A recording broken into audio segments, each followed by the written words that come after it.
नमस्कार, मी दुर्गेश. सोनार मुद्द्याचं बोला या विशेष कार्यक्रमात आपले सगळ्यांचं स्वागत. सध्या भारताच्या आंतरराष्ट्रीय सीमेवरचा संघर्ष चांगला चर्चेमध्ये आहे. ईशान्येकडे चीननं डोकलामच्या मुद्द्यावरून भारतावरचा दबाव वाढवायला सुरुवात केली आहे. चीनी ड्रॅगन भारतीय हद्दीत घुसखोरी करण्याच्या तयारीत आहे, तर तिकडे वायव्येकडे पाकिस्तानच्या कुरापती देखील सुरूच आहेत. पाकिस्ताननं शस्त्रसंधीचं उल्लंघन केल्याच्या बातम्या सातत्यानं आपण ऐकत असतोच. काश्मीरच्या प्रश्नाचंही भिजत घोंगडं अजूनही कायम आहे. काश्मीरमध्ये अजूनही शांतता प्रस्थापित झालेली नाही. गोरखालँडच्या मुद्द्यावरून सुद्धा ईशान्येकडील राज्यांमध्ये तणावाची स्थिती आहे. आंतरराष्ट्रीय पातळीवर असो नाही तर देशांतर्गत पातळीवर देशातली एकूणच संरक्षण व्यवस्था सध्याच्या घडीला पणाला लागलेली आहे. असं असतानाही अजूनही आपल्या देशाला पूर्णवेळ संरक्षण मंत्री मात्र मिळालेला नाही. नरेंद्र मोदींचं सरकार 2014 साली सत्तेत आलं, त्यावेळी संरक्षण खात्याचा प्रभार अरुण जेटलींकडे होता. मात्र त्यानंतर मनोहर पर्रीकरांच्या रूपानं देशाला पूर्णवेळ संरक्षण मंत्री मिळाला खरा, पण तो काहीच कालावधीसाठी. गोव्यातल्या विधानसभा निवडणुका झाल्या आणि त्यानंतर पर्रीकर पुन्हा एकदा गोव्याचे मुख्यमंत्री म्हणून त्यांच्या राज्यात माघारी गेले. या घडामोडीला आता 4 महिने उलटून गेले तरी त्यांच्या जागी पूर्णवेळ संरक्षण मंत्र्याची नियुक्ती झालेली नाही. अर्थ खात्याची जबाबदारी असलेल्या अरुण जेटलींकडेच पुन्हा एकदा मोदींनी संरक्षण खात्याचा कारभार हा सोपवलेला आहे. अर्थ खात्यावरचा लोड लक्षात घेता संरक्षणासारख्या महत्वाच्या खात्याकडे अरुण जेटली कितपत लक्ष देत आहेत हा सुद्धा प्रश्नच आहे. संपूर्ण देशात मोदी राज व्यापक होत असताना मोदींना सक्षम संरक्षण मंत्री का मिळू शकला नाही? भाजपकडे संरक्षण खात्यासाठी योग्य असा उमेदवार नाहीये का? आता अमित शहा यांच्या नावाची सुद्धा खरं म्हणजे जोरदार चर्चा सुरू आहे. पण अमित शहा संरक्षण मंत्री म्हणून कितपत प्रभाव पाडू शकतील हाही मुद्दा आहे. देशांतर्गत पातळीवरची आणि आंतरराष्ट्रीय पातळीवरची संरक्षणासंदर्भातली आव्हानं पेलण्यामध्ये मोदी सरकारला अपयश आलंय का? हे आणि असे अनेक मुद्दे या निमित्तानं चर्चेला आलेले आहेत आणि याच मुद्द्यांवर आज आपण बोलणार आहोत, ज्याचा विषय आहे देशाला पूर्णवेळ संरक्षण मंत्री कधी मिळणार. आणि याच मुद्द्यावर बोलण्यासाठी माझ्यासोबत आहेत नेहमीप्रमाणे नामवंत पाहुणे. पुण्यातनं सहभागी होतात निवृत्त ब्रिगेडियर हेमंत महाजन, निवृत्त लष्करी अधिकारी आहेत. रोहन चौधरी आंतरराष्ट्रीय घडामोडींचे अभ्यासक आहेत, तेही पुण्यातनंच सहभागी होत आहेत. आणि संदीप पोळ हे सुद्धा आंतरराष्ट्रीय घडामोडींचे अभ्यासक आहेत, ते सुद्धा पुण्यातूनच या कार्यक्रमामध्ये सहभागी होत आहेत. या तिन्ही मान्यवरांशी आपल्याला बोलायचं आहे. विषय आहे किंवा आजचा मुद्दा आहे की देशाला पूर्णवेळ असा संरक्षण मंत्री कधी मिळणार, हा मुद्दा आहे. सुरुवात मला हेमंत महाजनांपासून करायची. हेमंत महाजन, तुम्ही स्वतः लष्करी अधिकारी असल्यामुळे, निवृत्त लष्करी अधिकारी असल्यामुळे संरक्षणाचा जेव्हा जेव्हा विचार करतो तेव्हा तेव्हा आपल्याला सैन्याची आठवण होते, तेव्हा तेव्हा लष्कराची आठवण होते. तेव्हा तिन्ही दलांचा कारभार ज्यांच्याकडे असतो तो संरक्षण मंत्रीच आता देशाला पूर्णवेळ नाहीये. कसं पाहता याच्याकडे? जसं आपण आपलं सुरुवातीला सांगितलं की देशासमोर सुरक्षेची जी आव्हानं आहेत पुष्कळ आहेत. ती बाह्य म्हणजे सीमेवरती पण आहेत आणि देशाच्या आतमध्ये पण आहेत. आणि त्यामध्ये भारतीय सैन्याचं योगदान हे फार महत्त्वाचं आहे. मग ते काश्मीरमध्ये असो की भारत पाकिस्तान सीमेवरती असो की भारत चीन सीमेवरती असो, तर म्हणून पूर्णवेळ संरक्षण मंत्री असणं हे महत्त्वाचं आहे. हा मुद्दा चर्चेचा नाहीच. एक पूर्णवेळ संरक्षण मंत्री असायलाच पाहिजे. पण संरक्षण मंत्री हा केवळ पूर्णवेळ असून चालत नाही. तो कर्तबगार असावा, त्याला या विषयाचं ज्ञान असावं, त्याला ॲडमिनिस्ट्रेटिव्ह अनुभव असावेत, त्याला डिसिजन्स कसे घ्यायचे याच्याविषयी माहिती पाहिजे. अंतर्गत सुरक्षेची आव्हानं काय आहेत आणि तिथे नेमकं भारतीय सैन्य काय करतं आहे याची कल्पना पाहिजे. बाह्य सुरक्षेमध्ये चीनशी कसं हे करत त्याची माहिती पाहिजे. तर संरक्षण मंत्री पूर्णवेळ पाहिजे याच्यामध्ये काहीही डाऊट नको, असायलाच पाहिजे. आता जोपर्यंत अरुण जेटलींचा संबंध आहे ते केपेबल आहेत, पण त्यांच्याकडे जे खातं हे महत्त्वाचं असल्यामुळे त्यांना इथे लक्ष द्यायला पूर्ण वेळ मिळत नाही. तर त्याच्यामुळे होतं असं की जरी संरक्षण खात्यामध्ये डॉक्टर सुभाष भामरे महाराष्ट्रातलेच एक मंत्री आहेत, ते तिथे मिनिस्टर ऑफ स्टेट आहे, पण त्यांना डिफेन्स मिनिस्टर म्हणून ते कधी पण ऑफिशिएट करत नाहीत. त्यांच्याकडे जे खातं असतं ते फक्त म्हणजे डिफेन्स प्रोडक्शन म्हणजे ऑर्डनन्स फॅक्टरीज आणि DPSU म्हणजे आपल्या प्रायव्हेट सेक्टर इंडस्ट्रीज जे सैन्याकरता कारखाने चालवतात त्यांच्यावरती लक्ष देणं हे काम असतं. ते डिफेन्स मिनिस्टर म्हणून ऑफिशिएट करत नाहीत. म्हणून होतं काय की मग सगळा कारभार हा पुष्कळसा कारभार हा नोकरशाहीकडे जातो. आणि आता गेले काही दिवसापासून एक मुद्दा चर्चेला आला होता की कंट्रोलर अँड ऑडिटर जनरल यांचा रिपोर्ट आहे की आपल्याकडे ॲम्युनिशन जो दारू गोळा आहे हा 40 दिवसाचा असायला पाहिजे, तो आता 10 दिवसाचाच आहे. तर म्हणून अनेकांनी त्यावरती आश्चर्य दाखवलं. पण अनेकांना कल्पना नसेल की CAG सध्याचे जे आहेत ते मिस्टर शशिकांत शर्मा आहेत 2014 पासून, आणि त्याच्या 3 वर्ष आधी ते डिफेन्स सेक्रेटरी होते. म्हणजे जर आज ॲम्युनिशन कमी असेल तर त्याला जबाबदार ते आहेत.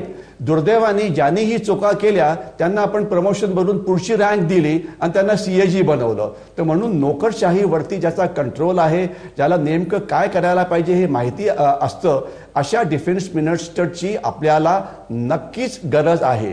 आणि मुख्य डिफेन्स मिनिस्ट्रीमध्ये 2 महत्त्वाचे भाग मी मुद्दे सांगतो आणि नंतर मग आपण बाकी लोकांना पण संधी द्याल बोलण्याकरता.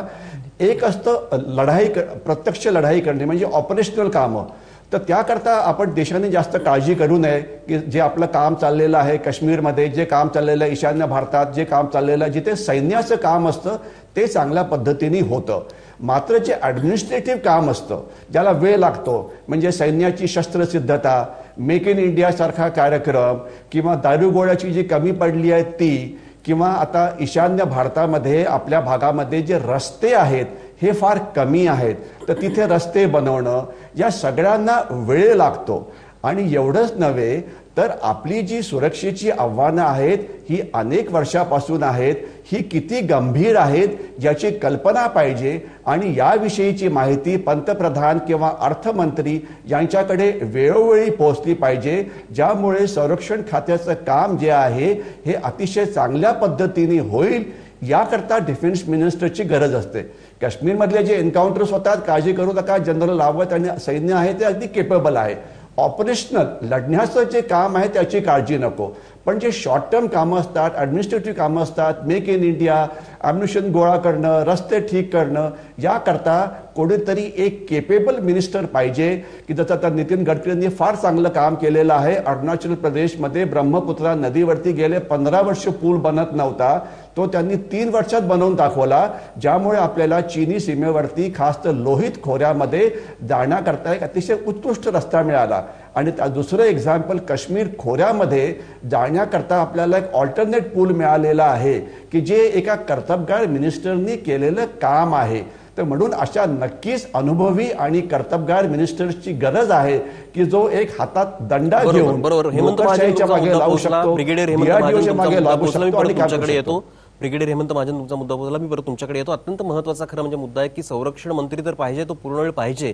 फक्त पूर्णवेळ असून उपयोग नाही, तर तो कर्तबगार असला पाहिजे, तो प्रशासन कुशल असला पाहिजे, उत्तम प्रशासक असला पाहिजे आणि त्याच्याकडे निर्णय क्षमता असली पाहिजे. असे काही जे महत्त्वाचे मुद्दे आहेत प्रामुख्याने प्रशासनाच्या अंगाने हेमंत महाजन यांनी मांडले आहेत. मला आता रोहन चौधरी तुमच्याकडे यायचं आहे. तुम्ही कसं पाहता या विषयाकडे? देशाला पूर्णवेळ संरक्षण मंत्री कधी मिळणार याचं उत्तर असं आहे की तो देशाला भूतकाळातही कधी मिळाला नव्हता, वर्तमान काळातही कधी मिळालेला नाही आणि भविष्य काळातही मिळायची शक्यता कमी आहे. सैद्धांतिकदृष्ट्या बोलायचं झालं तर तुम्ही बलदेव सिंग पासून ते अरुण जेटलीपर्यंत बघा, अपवाद फक्त A.K. अँटनींचा. कुणीही 5 वर्ष आपलं कारकीर्द पूर्ण केलेली नाहीये.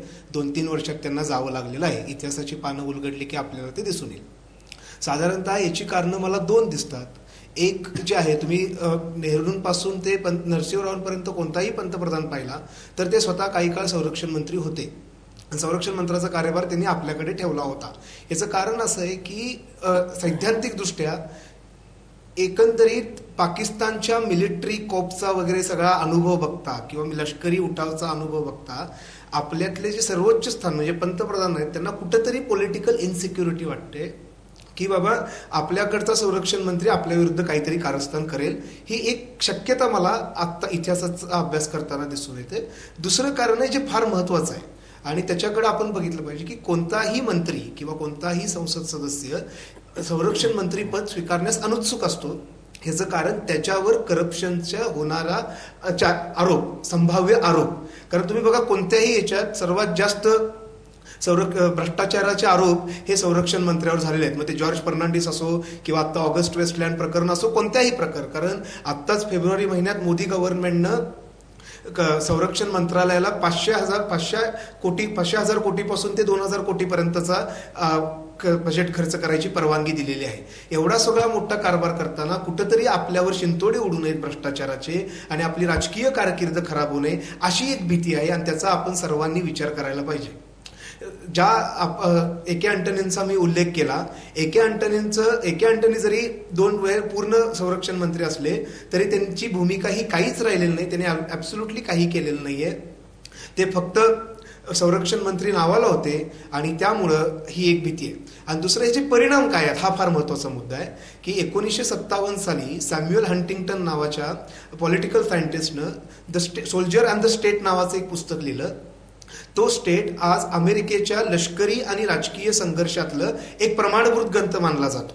आणि आपल्याकडं त्या पद्धतीचं संशोधन नसल्यामुळे किंवा त्या पद्धतीचं वातावरण नसल्यामुळे आपल्याला फार मोठं नुकसान झालेलं आहे, जे आपण विके मेननच्या काळात 1962च्या युद्धात आपण बघितलेलं आहे. पण त्याचा फायदाही झालेला आहे जेव्हा यशवंतराव चव्हाणांनी आपल्याला संरक्षण मंत्री पदाचा कार्यभार घेतला आणि त्याच्यानंतर पूर्ण जी संरक्षण व्यवस्थेत जी आमूलाग्र बदल करण्यास सुरुवात झाली ती चीनच्या युद्धानंतर 65 नंतर जेव्हा संरक्षण मंत्री होते त्यावेळी झालेला आहे.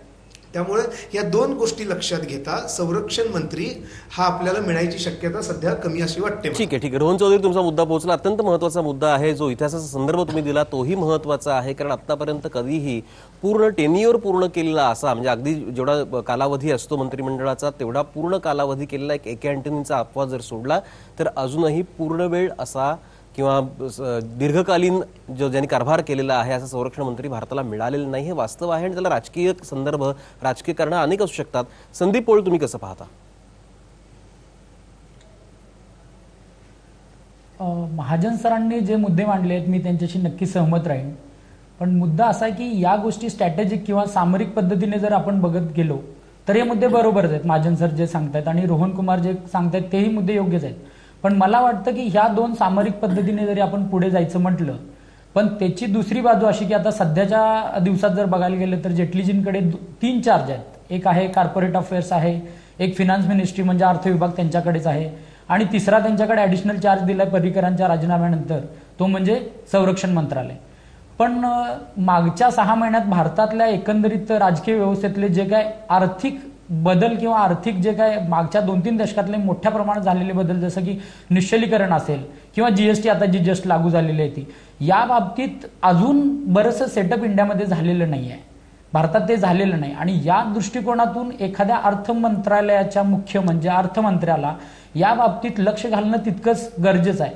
अशा परिस्थितीत त्याच मंत्र्याकडे ज्याच्याकडे अत्यंत ओव्हरलोड काम असे आहे आणि अशा व्यक्तीला जर तुम्ही डिफेन्स सारखं अत्यंत महत्वाचं, जे की मी तर म्हणेन की अत्यंत सध्याच्या कंटेक्समध्ये संदर्भात जर बघायला गेलं, सध्याच्या डिस्कोर्समध्ये जे की काश्मीरची इन्स्टॅबिलिटी आपण बघतोय किंवा नक्षलवाद एवढ्या मोठ्या प्रमाणात फोफावलेला आहे, चायनाचा डोकलाम इश्यू असेल किंवा पाकिस्तान थ्रू ड्रिव्हन जे काश्मीरमध्ये ज्या काही इन्स्टॅबिलिटी क्रिएट केली जाते, तर या मुद्द्यांकडे बघता तिथं एक असा स्पेशलाइज्ड किंवा एक्सपर्टीज माणूस देणं अत्यंत गरजेचं आहे. जेटलीजींकडे ती क्षमता आहे, त्याबद्दल वाद नाही, पण ही इज ऑलरेडी ओव्हरलोडेड असं माझं वैयक्तिक मत आहे. बरोबर, जेटलींकडे बरोबर. संदीप पोळ, मी परत तुमच्याकडे येतो. अगदी मी तुमच्याकडे परत येतो. अत्यंत महत्वाचा विषय खरं म्हणजे आहे की अरुण जेटलींसारखा एक अत्यंत निष्णात किंवा कर्तबगार असा मंत्री आहे आता नरेंद्र मोदींच्या मंत्रिमंडळामध्ये, पण त्याच मंत्र्यावरती म्हणजे अरुण जेटलींवरतीच कामाचं एवढं प्रेशर आहे. 3 खाती ते सांभाळतात, त्यातही विशेष करून अर्थ खातं की जे अत्यंत महत्वाचं, ज्याचा उल्लेख आता संदीप पोळ यांनी केला तोही महत्वाचा आहे. या सगळ्या ह्याच्यातनं परत संरक्षण खात्यासाठी जो वेळ काढायचा तो वेळ कसा काढणार? मला हेमंत महाजन तुमच्याकडे यायचं आहे याच मुद्द्याला अनुसरून, आणि जो मुद्दा पहिल्यांदा रोहन चौधरी यांनी सुद्धा मांडलेला होता की पूर्णवेळ संरक्षण मंत्री, जसं तुम्ही स्वतः म्हणालात की तो कर्तबगार असला पाहिजे, निर्णयक्षम असला पाहिजे, प्रशासन कुशल असला पाहिजे असा मंत्री, आणि त्याला दीर्घकाळ असं म्हणजे जो पूर्ण 5 वर्षांचा कार्यकाळ त्याला पूर्ण करता आला पाहिजे. हे करत असताना जे राजकीय कंपल्शन्स त्यांच्यावरती असतात त्याचा कुठे परिणाम होतो का? असं आहे की जर पूर्णवेळ संरक्षण मंत्री नसेल तर नक्कीच एफिशियन्सीवरती फरक पडतो. खास तर आता मध्येच जेटली यांचा एक इंटरव्ह्यू आला होता एका इंग्लिश टीव्ही चॅनलवरती. त्यावेळेस त्यांनी असं म्हटलं होतं की माझ्याकडे कुठलीही फाईल पेंडिंग नाही, म्हणजे माझ्याकडे जे येतं ते मी क्लिअर करतो. पण प्रश्न फाईल पेंडिंगचा नसतो, प्रश्न तुम्हाला प्रोॲक्टिव्ह राहून त्या जे सगळे प्रश्न असतात त्यांना शिंगानी पकडावं लागतं आणि त्याच्यावरती काही करावं लागतं. मी फक्त 3च महत्त्वाचे मुद्दे देतो ज्याच्यामध्ये फार वेळ जातो. सध्या मेक इन इंडिया हा कार्यक्रम मोठा वेगाने सुरू आहे, पण गेले 3 वर्ष हा अतिशय उत्कृष्ट कार्यक्रम आहे. 100% फॉरेन डायरेक्ट इन्व्हेस्टमेंट आहे. आपल्याला तंत्रज्ञान इस्रायलकडनं मिळणार आहे, अमेरिकेकडनं मिळणार आहे. ज्यावेळेस आपले पंतप्रधान तिथे गेले होते अनेक करार झाले. दुर्दैवाने होतं काय, पंतप्रधान कितीही कर्तबगार असले, त्यांनी कितीही करार सही केले तरी त्या करारावरती अंमलबजावणी करणं म्हणजे तंत्रज्ञान जे आपल्याला इस्रायलमधनं हस्तांतरित करायचं आणि ते भारतात आणायचं आहे याकरता प्रॉपर करार करावे लागतात आणि मग त्यांना भारतामध्ये पब्लिक सेक्टर अंडरटेकिंगच्या मधून किंवा प्रायव्हेट सेक्टरमधून किंवा मेक इन इंडियाच्या मधून टाटा असो मग ते रिलायन्स याच्यामधून ते आणावं लागतं. दुर्दैवाने याला इतके नियम असतात. काही नियम असायला पाहिजेत कारण आपल्याला अनेक सेफ्टी समोर ठेवावी लागते. पण ती फाईल हलवून लवकरात लवकर तर तंत्रज्ञान इस्रायलने आपल्याला देण्याचं मान्य केलं आहे. जर कर्तबगार डिफेन्स मिनिस्टर असता तर त्यांनी पुढच्या 3 महिन्यामध्ये त्याच्यावरती करारावरती सही करून अवॅक किंवा एरोस्टॅट सारखे जे तंत्रज्ञान आहे की एक प्रकारचं जे रडार आहे ते भारतामध्ये तयार करण्याचे करारावरती सही केली असती. तो तोफखाना करता आपल्याला चांगल्या गन्स अमेरिकेकडनं मिळणार आहे. ते भारत फोर्सनी पुढच्या 4 महिन्यामध्ये सुरुवात करायला पाहिजे. पाणबुडी करता आपली जर्मनीशी करार झालेला आहे. पुढच्या 6 महिन्यामध्ये त्याचं प्रोडक्शन सुरू व्हायला पाहिजे. त्यानंतर आपल्याला सायबर सिक्युरिटीमध्ये एक अतिशय उत्कृष्ट तंत्रज्ञान मिळणार आहे. ते सुरू व्हायला पाहिजे. दुर्दैवाने होतं काय, करार सही केल्यानंतर 3-3, 4-4 वर्ष होतात ते प्रोडक्शन स्टेजला पोहोचण्यामध्ये. आणि नेमकं हेच आपलं जे आव्हान असतं यामध्ये प्रचंड काम असतं डिफेन्स मिनिस्टरचं की त्यांनी नोकरशाहीला पकडून त्यांच्या मागे लागून जेवढे कोऑर्डिनेशनचे पॉईंट आहेत, जे काही मुद्दे आहेत की असं व्हायला पाहिजे की तसं व्हायला नको, ते टाटाकडे जायला पाहिजे की बिर्लाकडे जायला पाहिजे, तंत्रज्ञानचं किती तंत्रज्ञान भारतामध्ये बनवायला पाहिजे, डिझाईन भारतात बनायला पाहिजे की नाही, की नुसतं प्रोडक्शन चालेल, किंमत केवढी असायला पाहिजे. कारण शेवटी तुम्ही कुठलीही गोष्ट ज्यावेळेस परदेशातनं आणता तर समजा जर परदेशातनं जर एखादी तुम्हाला तोफ 100 कोटीमध्ये मिळत असेल तिथून आणून आणि भारतात जर ती 120 कोटीला बनणार असेल त्याचा काही फायदा नाही. तर हे असे जे मुद्दे असतात ज्याचा आर्थिक संबंध असतो हे सगळं याच्यावरती लक्ष ठेवायचं काम हे डिफेन्स मिनिस्टरचं असतं. ब्रिगेडियर मी परत तुमच्याकडे येतो. ब्रिगेडियर हेमंत महाजन मी परत तुमच्याकडे येतो. प्रोग्राम आहे बरोबर. ब्रिगेडियर हेमंत महाजनांचे मुद्दे अत्यंत महत्त्वाचे आहेत. संदीप पोळ तुमच्याकडे काय मुद्दे आहेत? मला असं वाटतं की ह्या सध्याच्या काळात मी आता जे इकॉनॉमिकल मुद्दे सांगितले, जे आर्थिक बाजू सांगितली, त्यासाठी जेटलीजींनी तिकडे लक्ष देणं अत्यंत गरजेचं आहे. त्यासाठी पूर्ण वेळ आणि तोही सक्षम आणि एक्सपर्टीज असा संरक्षण मंत्री मिळणं हे गरजेचंच आहे. याची दुसरीही कारण आहेत. जसं की अंतर्गत दृष्टिकोनातून बघायला गेलं किंवा बहिर्गत दृष्टिकोनातून बघायला जरी गेलं तर संरक्षणाचे बरीचशी आव्हानं सध्या आपण फेस करतो आहोत. मध्यंतरी एक मोठा विषय होता, तो चर्चेला गेला होता की चीनच्या संदर्भात स्ट्रिंग ऑफ पल्स म्हणून एक थेअरी आहे, म्हणजे मोतींचा हार. तर त्या बाबतीत जर सांगायला गेलं तर चीन सध्या किंवा बऱ्याच वर्षांपासून बांगलादेश, म्यानमार, त्यानंतर श्रीलंका आणि पाकिस्तान या भारताच्या बहिर्गत शेजारी जे आहेत, जे जवळचे नेबर्स, त्यांच्यातील प्रत्येक एक नाविक तळ टेकओव्हर केला जातोय आणि त्यातून एक अशा पद्धतीचा एक हार बनवला जातोय की तो भारताला एनसर्कलिंग थेअरी म्हणतात त्याला. तर त्या बाबतींना काउंटर करण्यासाठी आपण मग ग्वादार पोर्टसाठी काउंटर करण्यासाठी आपण चबारसाठी मोठी इन्व्हेस्टमेंट केली. पण तुम्ही जर आकडे जर पाहिले या दृष्टिकोनातून तर चबारमध्ये जी भारताने इन्व्हेस्टमेंट केली त्याच्या 100 पटींनी जास्त चीनने ग्वादार पोर्टमध्ये इन्व्हेस्टमेंट केलेली आहे. तर लुकिंग ॲट दिस पर्स्पेक्टिव्ह आपले ज्या गोष्टी आहेत ते इन्व्हेस्टमेंट सुद्धा कमी आहे. म्हणजे फक्त एक काउंटर करायचा आपण प्रयत्न करतोय पण तो खूप छोटा आहे. हे झाले दुसरे मुद्दे. आर्थिक दृष्टिकोनातून जर संरक्षणाला हानी करणारे मुद्दे असतील तर आता बिटकॉईनचा मध्यंतरी बातमी होती की बऱ्याचशा बँकांचे डेबिट कार्ड हे हॅक करण्यात आले होते. हा डायरेक्ट संरक्षणाशी मुद्दा नाही आहे, पण त्या माध्यमातून हॅकिंग किंवा सायबर सिक्युरिटीशी संबंधित जे काही मुद्दे आहेत त्यांना डायरेक्टली अप्रोच झाल्यामुळे किंवा त्यांना डायरेक्ट थ्रेट तयार झाल्यामुळे भारत जी की एक मोठ्या प्रमाणात एक सर्व्हिस इंडस्ट्री म्हणून जगभरात आपण एक नावारूपाला आलेली देश आहे. तर अशा प्रकारे जर ते थ्रेट म्हणून जर उद्याला येत असतील तर तिथे आपल्या सर्व्हिस इंडस्ट्रीमधून जे काय आपले मोठ्या प्रमाणात जे काय अर्निंग आहे त्याच्यावरती सुद्धा पेच निर्माण होऊ शकतो. बरोबर. संदीप पोळ तुमचा मुद्दा पोहोचला. मी परत तुमच्याकडे येतो. संदीप पोळ तुमच्याकडे तो मुद्दा अत्यंत महत्त्वाचा आहे. देशाच्या संरक्षणाच्या अनुषंगाने फार महत्त्वाचा मुद्दा आहे की देशाला पूर्णवेळ संरक्षण मंत्री कशासाठी हवा आहे, तर त्याचे अनेक कारण आहेत ज्याचा उहापोह म्हणजे आपण करतो आहे या संपूर्ण चर्चेमध्ये. मला रोहन चौधरी तुम्हाला असं विचारायचं आहे की मुळात संरक्षण मंत्र्याचा रोल आपण जेव्हा विचारात घेतो तेव्हा मिलिटरी आणि सिव्हिलियन यांचा पण एक संबंध जो असतो तो पण फार महत्वाचा असतो, त्याच्याकडे कसं पाहताय? एक्झॅक्टली. ज्याला मी ह्या संदर्भात अत्यंत महत्त्वाचं काम केलेलं आहे अशा यशवंतराव चव्हाणांचं एक वाक्य मला आठवतं की ते म्हणतात, राजकारण्यांनी नाही म्हणायला शिकावं आणि नोकरशांनी होय म्हणायला शिकावं. आज एक्झॅक्ट संरक्षण मंत्री नसल्यामुळं हा जो काही नोकरशहाच्या हातात संरक्षण मंत्रालय गेलेला आहे त्यातून जे दोष निर्माण झालेले आहेत त्या दोषचं मी तुम्हाला एक उदाहरण देतो की जनरल बिपिन रावतनी शांघाय कोऑपरेशनच्या दरम्यान एक स्टेटमेंट केलेलं की भारत दोन्ही सीमेवर लढण्यासाठी भारतीय सेना तयार आहे. पण त्याच्यानंतर अगदी अलीकडं मागच्या आठवड्यात आपल्या एअर मार्शल यांनी एक स्टेटमेंट केलेलं की भारत दोन्ही सीमेवर लढू शकत नाहीये. यासारखी जे लॅक ऑफ कम्युनिकेशन असतील, काही अभ्यासक त्याला डेलिबरेट अँबिग्युटी म्हणतील की जाणून बुजून निर्माण केलेली संदिग्धता, पण अशी संदिग्धता करायची काही गरज नाहीये. यातून उलट मेसेज उलटा जातो की बघा या दोघांच्यातच कोऑर्डिनेशन नाहीये आणि त्याचा डिफेन्सच्या सगळ्या पर्सोनेलवर मॉरलवर एक परिणाम होतो. त्यामुळे संरक्षण मंत्री असणं आणि सिव्हिल मिलिटरी रिलेशनच्या त्या अंगानं ते फार महत्वाची गोष्ट आहे. आज रशिया, इस्रायल आणि अमेरिका या तिघांचीही अक्षरशः कॉम्पिटिशन लागलेली आहे की भारतीय शस्त्रास्त्र मार्केट कधी एकदा आपण काबीज करतो आणि त्या दृष्टीने हे सगळे प्रयत्न चाललेले आहेत. आणि अशामध्ये ज्या हेमंत महाजन सरांनी उल्लेख केला की ह्यामध्ये तो सगळा रेड टॅपिझमच्या ह्याच्यात तो अडकलेला आहे, ज्या लाल पितीच्या कारभारात तो अडकलेला आहे आणि त्याचे परिणाम जो कॅगच्या रिपोर्टमध्ये आपल्याला दिसलेला आहे की त्याचे परिणाम हे दीर्घकालीन असणार आहेत. तुम्ही चीनचा आता जे चीन भारत मधलं जे काही चाललेलं आहे किंवा अमेरिकेचा संरक्षण मंत्र्यांचा रोल बघा, मग डोनाल्ड रम्सफेल्ड असू देत, कॉलिन पॉवेल असू देत किंवा अन्य काय असू देत, त्यांचा रोल बघा. त्यांचा प्रत्येक विषयावरचं एक महत्वाचं स्टेटमेंट असतं. आता चीनी सरकारकडून अधिकृत प्रतिक्रिया ही त्या संरक्षण मंत्रालयांचीच असते आणि त्यामुळे एक बघायचा पर्स्पेक्टिव्ह आपला बदलतो की आपण त्या विषयात किती गांभीर्य आहे.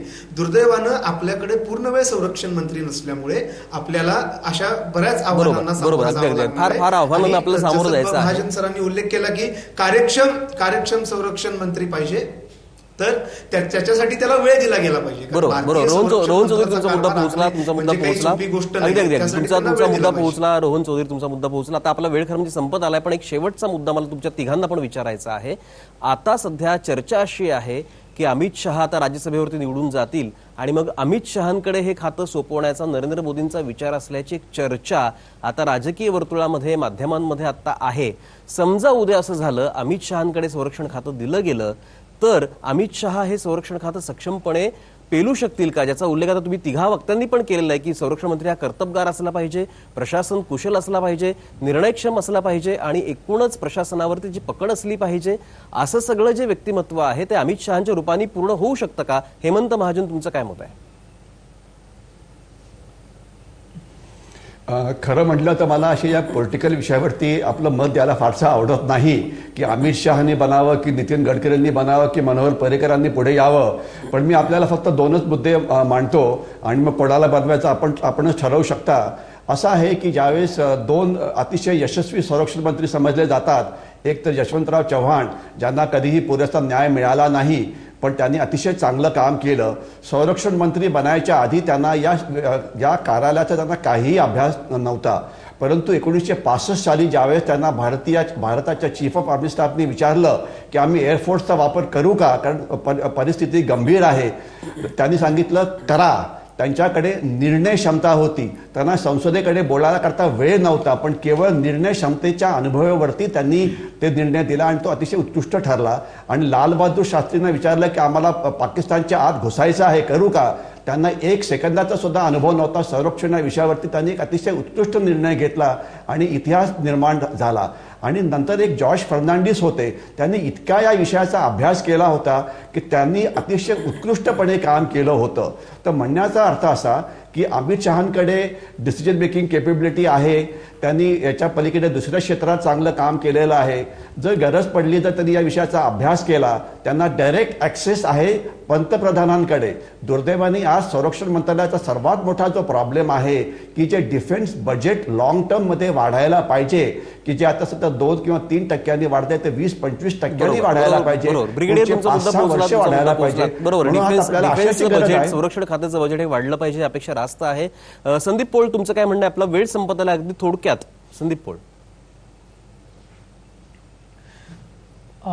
भाजप आजपर्यंत आपण बघत आलोय मागच्या 2 वर्षात की सरप्राईजेस देत आले आपल्याला, त्यामुळे ते कोणालाही संरक्षण मंत्री करत, पण ज्या गोष्टी आहेत त्या त्यांच्यावरती वारंवार विचार होणं गरजेचं आहे. जसं की सरांनी आता जो मुद्दा बजेटचा मांडला, तर फक्त 2.74 लाख करोडचं बजेट आहे, जे की जीडीपीच्या 1.64% आहे.